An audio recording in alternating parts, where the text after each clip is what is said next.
ꯅꯨꯄꯥ ꯑꯃ ꯅꯨꯡꯉꯥꯏꯔꯦ ꯄꯨꯖꯥꯔꯤ ꯇꯥꯔꯦ ꯃꯆꯥꯅꯨꯄꯤ ꯊꯤꯜꯂꯝ ꯂꯣꯏꯔꯒ ꯆꯥ ꯂꯣꯟꯕ ꯂꯥꯛꯏ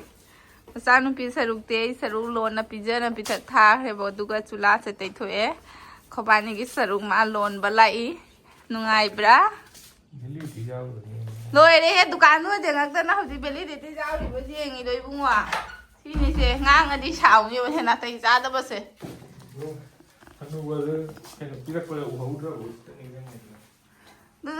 ꯂꯩꯔꯛꯏꯉꯥꯏꯗꯨꯒ ꯆꯦꯡꯗꯗꯅ ꯂꯣꯜꯂꯣ ꯊꯛꯊꯔꯒꯦ ꯍꯩ ꯌꯥꯝꯃꯟꯒꯅꯤ ꯑꯅꯤ ꯈꯛꯇ ꯇꯧꯅꯤ ꯑꯃꯈꯛꯇ ꯉꯔꯥꯡꯒꯤ ꯑꯀꯥꯏꯕ ꯂꯩꯕꯅꯤ ꯑꯗꯨ ꯁꯤꯗ ꯂꯩꯔꯦ ꯌꯥꯅꯤ ꯌꯥꯕꯅꯤ ꯂꯣꯜꯂꯣ ꯊꯛꯇꯕ ꯀꯨꯏꯔꯦ ꯆꯠꯈꯔꯦ ꯃꯌꯥꯝ ꯑꯃ ꯀꯣꯂꯦꯖꯀꯤ ꯀꯣꯔꯠꯇ ꯊꯕꯛ ꯂꯩ ꯍꯥꯏꯅ ꯀꯣꯔꯠꯇ ꯊꯕꯛ ꯂꯩ ꯌꯥꯏ ꯆꯥ ꯊꯛꯑꯝꯃꯒ ꯆꯠꯈꯔꯦ ꯐꯤꯁꯤꯁꯨ ꯁꯨꯖꯔꯝꯃꯦ ꯃꯁꯥꯅ ꯉꯁꯤꯗꯤ ꯀꯣꯂꯦꯖꯇꯣ ꯊꯦꯡꯅ ꯆꯠꯂꯕꯅꯤꯅ ꯁꯨꯕꯤꯔꯝꯃꯦ ꯍꯤꯡꯒꯣꯜꯁꯤꯡꯁꯦ ꯂꯣꯏ ꯁꯦꯡꯅꯔꯦ ꯑꯗꯨꯒ ꯃꯌꯥꯝ ꯖꯦꯡꯕ ꯅꯨꯡꯉꯥꯏꯔꯦ ꯐꯤ ꯐꯧ ꯀꯥꯏꯅ ꯊꯣꯛꯂꯛꯏꯅꯦ ꯑꯩꯁꯦ ꯃꯤꯗꯤ ꯂꯤꯅꯥ ꯐꯧ ꯂꯩꯔꯝꯃꯦ ꯑꯩꯈꯣꯏ ꯊꯧꯔꯤꯁꯤꯗ ꯃꯥꯁꯦ ꯑꯇꯥꯡꯕ ꯐꯤ ꯉꯥꯛꯇꯅꯤ ꯐꯤ ꯑꯆꯣꯠꯄꯒ ꯄꯨꯟꯅ ꯐꯧꯕꯤꯔꯗꯤ ꯂꯣꯏ ꯗꯥꯛ ꯇꯥꯔꯅꯤ ꯁꯤꯁꯦ ꯃꯣꯏꯁꯨ ꯃꯨꯒꯥ ꯄꯥꯠ ꯑꯗꯨꯃꯥꯏꯅꯅꯦ 18,000-19,000 ꯇꯥꯕꯤꯅꯤ ꯃꯥꯏ ꯁꯤꯁꯦ ꯂꯥꯟ ꯂꯨꯍꯣꯡ ꯆꯠꯂꯨꯕꯒꯤꯅꯤ ꯃꯌꯥꯝ ꯑꯩ ꯇꯤꯜꯍꯧ ꯄꯥꯝꯕꯤꯁꯦ ꯑꯩ ꯍꯟꯅ ꯌꯦꯡꯗ꯭ꯔꯦꯗ ꯇꯟꯅ ꯈꯣꯏꯗꯧ ꯁꯥꯎꯒꯠꯇꯅ ꯖꯣꯡ ꯃꯌꯥꯝꯗꯨꯒ ꯍꯪꯒꯥꯝ ꯊꯥꯔꯤꯅꯤ ꯁꯤꯒ ꯁꯤ ꯑꯗꯨꯝ ꯄꯔꯤꯁꯃꯤꯇꯥꯒꯤꯁꯤꯒ ꯍꯪꯒꯥꯝ ꯍꯧꯔꯤꯁꯦ ꯁꯤ ꯐꯨꯛꯇꯠꯂꯒ ꯊꯥꯖꯤꯜꯂꯤꯅꯤ ꯑꯩꯅ ꯁꯤꯗ ꯃꯈꯣꯡꯁꯦ ꯈꯔ ꯊꯥꯡꯒꯠ ꯇꯥꯔꯦ ꯍꯤꯡꯗꯤ ꯍꯤꯡꯗ꯭ꯔꯣ ꯃꯥꯜꯂꯦ ꯈꯥꯅꯤ ꯍꯤꯡꯉꯣꯏꯗ ꯑꯩꯒꯤ ꯁꯥꯏꯠꯁꯦ ꯃꯑꯣꯡ ꯆꯥꯗꯦ ꯑꯩꯒꯤ ꯑꯋꯥꯊꯕꯤꯁꯤꯡꯁꯦ ꯃꯌꯥꯝ ꯑꯈꯥꯛ ꯑꯆꯧꯕ ꯌꯥꯎꯋꯤꯅꯦ ꯑꯗꯨ ꯎꯔꯕ ꯐꯖꯅ ꯄꯥꯜꯂꯤ ꯆꯥꯕꯤꯅꯕ ꯂꯩꯇꯦ ꯄꯥꯜꯂꯁꯨ ꯁꯥꯏꯠꯀꯤ ꯃꯅꯤꯡꯁꯦ ꯐꯖꯅ ꯇꯧꯔꯗꯤ ꯍꯤꯡꯒꯣꯜ ꯀꯣꯏꯕ ꯌꯥꯔꯤꯅꯦꯕ ꯑꯗꯣ ꯂꯤꯟ ꯌꯥꯝ ꯂꯩꯌꯦꯕ ꯑꯩ ꯀꯤꯖꯩꯌꯦꯕ ꯑꯗꯨꯗꯨꯅ ꯀꯣꯏꯗꯔꯦ ꯌꯥ ꯄꯄꯥꯅ ꯈꯔ ꯊꯋꯥꯏ ꯌꯥꯎꯔꯗꯤ ꯐꯕ ꯃꯥꯗꯤ ꯊꯋꯥꯏ ꯑꯃꯐꯥꯎ ꯌꯥꯎꯗꯦ ꯑꯗꯣ ꯑꯩ ꯏꯊꯣꯝꯇꯅ ꯇꯧ ꯇꯥꯏ ꯑꯗꯣ ꯇꯜꯂꯕ ꯏꯊꯣꯝꯇ ꯂꯤꯟ ꯃꯔꯛꯁꯤꯗ ꯆꯪꯗꯅ ꯇꯧꯗꯣꯏꯅꯦ ꯍꯦꯟꯅ ꯃꯌꯥꯝ ꯑꯩꯁꯦ ꯗꯤꯌꯥ ꯂꯧꯒꯦ ꯍꯥꯏꯅ ꯊꯣꯛꯏꯅꯤꯀꯣ ꯅꯨꯡꯁꯥꯁꯨ ꯁꯥꯔꯦ ꯅꯨꯡꯁꯥ ꯁꯥꯕꯁꯦ ꯅꯨꯡꯗꯤ ꯅꯨꯡꯉꯥꯏ ꯂꯣꯛ ꯈꯔ ꯊꯨꯡꯕꯗꯀꯣ ꯌꯥꯏꯔꯒ ꯆꯠꯄ ꯅꯨꯡꯁꯥꯁꯦ ꯂꯧꯔꯨꯔꯦ ꯃꯌꯥꯝ ꯏꯆꯥ ꯅꯨꯄꯤꯁꯦ ꯇꯧꯏꯁꯣꯡ ꯕꯦꯜꯒ ꯂꯧꯊꯣꯛꯑꯒ ꯍꯜꯂꯛꯑꯦ ꯃꯥ ꯅꯨꯡꯁꯥꯁꯦ ꯐꯖ ꯐꯨꯔꯦ ꯃꯥ ꯉꯁꯥꯏ ꯆꯠꯂꯝꯗꯥꯏꯗ ꯑꯩꯉꯣꯟꯗ ꯑꯩ ꯂꯧꯕ ꯂꯥꯛꯎ ꯍꯥꯏ ꯆꯠꯅ ꯂꯧꯕꯤꯔꯨꯔꯦ ꯃꯄꯥꯁꯨ ꯂꯩꯇꯦꯕ ꯃꯄꯥꯗ ꯄ꯭ꯔꯤꯟꯁꯤꯄꯜꯒ ꯂꯣꯏꯅꯅ ꯉꯁꯥই ꯆꯠꯈꯤꯑꯕ ꯀꯣꯂꯦꯖꯀꯤ ꯊꯕꯛꯀꯤ ꯀꯣꯔꯠꯇ ꯆꯠꯂꯤꯅꯦ ꯑꯩꯅ ꯑꯗꯨꯅ ꯑꯩꯅ ꯑꯣꯏꯅ ꯂꯧꯔꯨꯔꯦ ꯏꯁꯥꯁꯦ ꯁꯥꯔꯦꯍꯦ ꯅꯤꯡꯊꯝꯊꯥꯁꯦ ꯅꯨꯡꯁꯥ ꯌꯥꯏꯕꯗꯤ ꯁꯥꯊꯤꯅ ꯅꯨꯡꯉꯥꯏꯔꯦ ꯃꯦꯝ ꯅꯨꯡꯉꯥꯏꯀꯣ ꯃꯆꯥ ꯅꯤꯡꯊꯝꯊꯥꯗ ꯅꯨꯡꯁꯥ ꯌꯥꯏꯕꯁꯦ ꯈꯨꯅꯨꯡꯉꯥꯏ ꯑꯃꯅꯤ ꯑꯩ ꯕꯣꯟꯐꯥꯏꯌꯔ ꯇꯧꯅꯤꯡꯉꯤ ꯕꯣꯟꯐꯥꯏꯌꯔ ꯇꯧꯅꯤꯡꯉꯤ ꯑꯗꯨ ꯄꯔꯤꯈꯥ ꯂꯣꯏꯔꯒ ꯇꯧꯅꯤ ꯈꯪꯕ꯭ꯔꯥ ꯀꯣꯏꯕ ꯆꯠꯂꯒ ꯏꯕꯦꯝꯃ ꯀꯣꯏꯕꯒ ꯍꯧꯖꯤꯛ ꯌꯥꯗ꯭ꯔꯦ ꯄꯔꯤꯈꯥꯅꯤ ꯗꯤꯁꯦꯝꯕꯔꯗ ꯅꯪ ꯂꯥꯏꯔꯤꯛ ꯇꯧꯗꯅ ꯑꯗꯨꯛ ꯀꯨꯏꯅ ꯂꯩꯔꯨꯏꯗꯣ ꯀꯃꯥꯏꯅ ꯇꯧꯗꯣꯔꯤ ꯀꯃꯥꯏꯅ ꯃꯦꯜꯂꯛꯇꯣꯔꯤ ꯆꯠꯂꯨ ꯄꯄꯥ ꯉꯥꯡ ꯇꯥꯔꯦ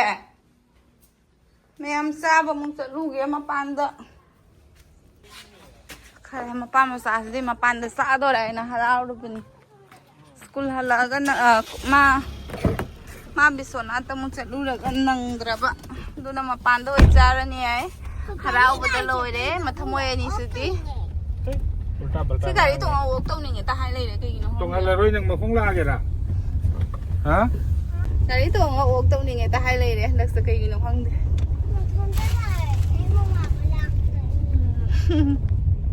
मैम चाबम से ओंदोए मफम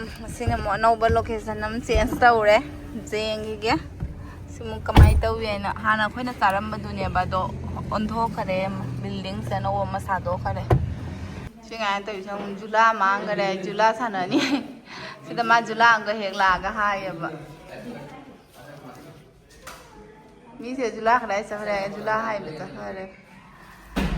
इरु थोंनिंगबदा थोंगते इवागा इचागा चाजरो नॉर्मल बेस्ट थाली कई ले हौद्रबो कई चखरे मनिंग सानौ चदना दुइसो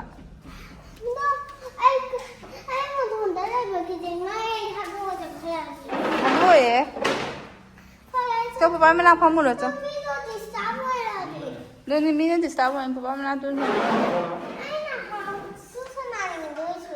봐봐 맨날 밥 먹는 좀 있나? 하나는 sinh sai đấy ôn ninh hay lắm bà trên thùng bao lâu thế ôn ninh bao phơi này mà phan là ôn ninh ngay trên thì chắc rồi hay được đấy chicken đi đâu để sẽ đi best than này sẽ mà thêm dầm giảm ấy lớn ta cần không ta cần thêm dầm giảm ấy si hotel sinh á mà ngay đang hiện mà thêm dạo thế đúng ta thì khối ba này cái đi plate lấy đây năng cái đi lấy tới năng riêng là lấy rồi có khối xa ra kìa có anh đâm cho nó cháu kì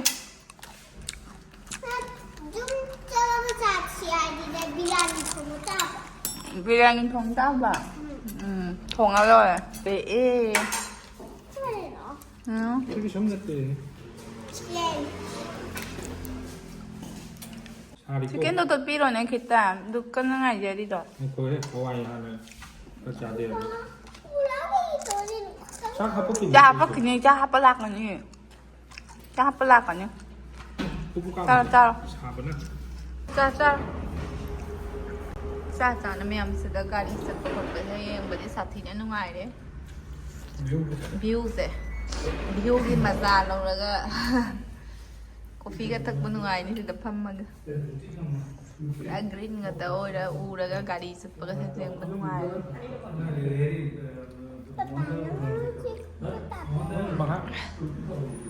sẽ ngang sẽ chắc để anh ấy có mà anh ấy được này hấp bát xa đi thì mà nó dền sẽ pam bây giờ mà lu chích cái này mà lu chích pata uai này mà pada mà lu sudah chúng nó lấy pizza ra mà để hành động nó mà lu mu chích cái cái lấy chứ cái này nó sẽ đã hay đấy chứ bộ mà lu chích pata uai này mà lu sẽ mu chả những cái mà habra how ya chào chào trainer phải chào rồi chào cái nốt ta đấy xin ăn sẽ mấy tóc sẽ cái sẽ cái nốt ta đấy nhỉ mấy tóc sẽ cái lông đi chỉ rồi mà cả chắc là hàng ấy trao để double như trao thì nó sẽ cái này chấm bám rồi nè năm mà cái thì bác ulta rồi đấy tao vì sang ngôn vì chúng chấm bám rồi mà nó sang ngôn vì ta đi đây chicken nó chỉ là bám này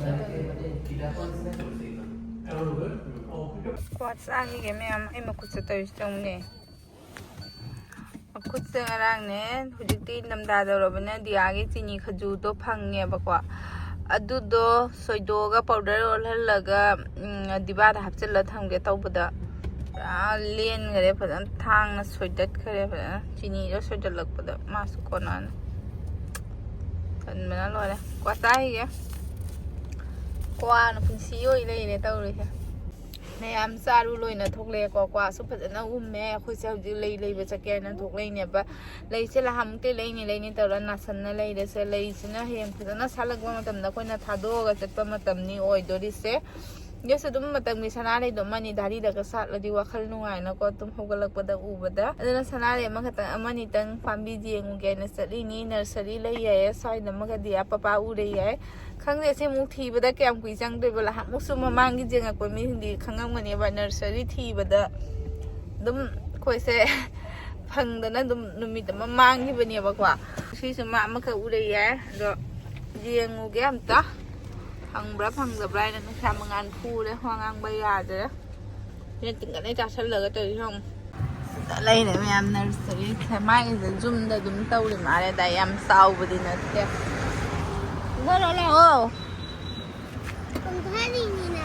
Kunda zoom the दुम तौबीनी सेरी मचु फजा फजा बसात लेना च मीने लेबीदना दुम चाउथोखरा मारे माई याम साउरी लई फजबा मो फंगद्रेदा ma'am माई से लई का लई तेम त सना रे का करिगा सिगी चेरे सिगी कलर फजबा जाम लई रे काम फजबा कलर हम साले मिक्स होइला सी जाम लई माई से मेन सोय से सिंग अतन स्वास्थ्य लोना सेरे इसे ngapani sarade kayde The next day. Ma'am दिया लौब चलुगे ngasi दिया लौबै parase aingonda tare ngasi di mapai bungo se ki mapanda sara duga ngasi se talla mare jumda thongre chak angang lauru chwaye mit ke chasalla duga khira mare chak thonga ge angang lauru chwaye kei ma then mon sa duty jengene sindok dai na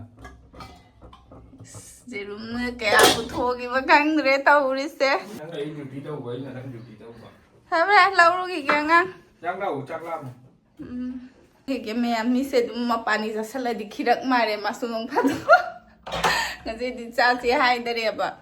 chak thongam mage ngang lawlu choi sini mi sung kham me kham da ba tawning taw jawai thadok pa ne dum khirak I tawning taw jawai na thadok pa ne duga dum khirei aba mi se thado ba sung han de ki chaning charo mapan da jam chaning adi charo ai na khira mare ngasi di सारे कपाइद्रे नुसा सार नुसा जाई जाई चके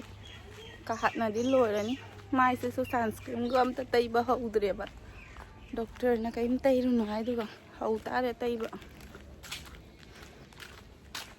तल्ले ताक लोइरबो करिनो न मुता का खाइदो मनि आइ दैने लाकपदा हाइस तलाबी का तवरमे हे Yam matau manas otonga ga mel mare cha mom cha cho mình cha nó có oi dress ka change taw ro mata kaina na thok ba hei tri ba không biết cái gì nó mà đúng đang của sở lấy ma pan chalu na wari suna na pa na sa sang raga sagyam na di thi no hai ge ma'am दिया से तुम होगलागा को ina mangonda komla ga apple ga pijari ne ba ko ado ma se jam thawai ta na kyam phaja chari mo jengo ba hira sa jam pam je ba ko ma hadi angang ne na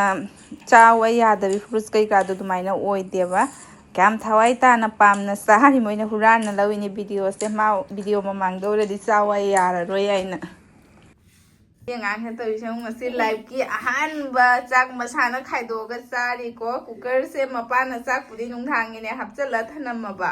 ado ai na pai ba do nung ai tra ba dom chaning man na mathom da si chula si ge gi thang da ra ga mathom da kan na tauri chaning is na kai na da midulina na jen thong pi dei ba midulina su pai ya tri ba cooker se do ma du ga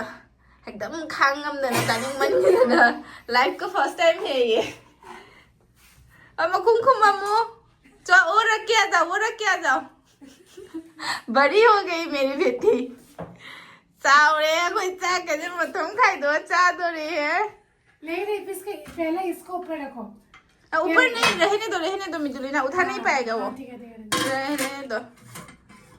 हाँ जाओ तुम तो चा का खाई दो चा दो रही है चिकन यहाँ पे डाल दो मैं डाल दूँ हाँ वो तो कर पाएगा इतना खाने का मन होने से क्यों नहीं कर पाएगा गरम कर दूँ क्या मैं थोड़ा नहीं होगा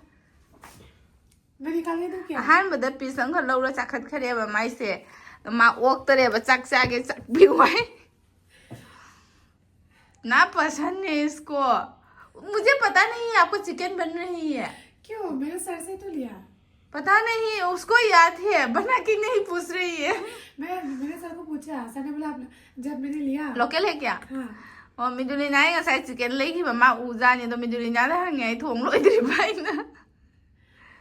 ग्रेवी और थोड़ा लाके दूँ क्या मैं नहीं हो जाएगा सब थादा रोल होई ना चिकन से दिया रुको मैं कर सकती हूँ हाँ कर सकते हैं तभी से होने पास से बाजार से ठोक दे बा सर ने बोला कि मैं लोगों ने लंच कर लिया इसलिए हाँ कर लिया सो गई थी मैं जब आपने वो किया शायद अमुक तो असल होता तो लो ना करके ले लो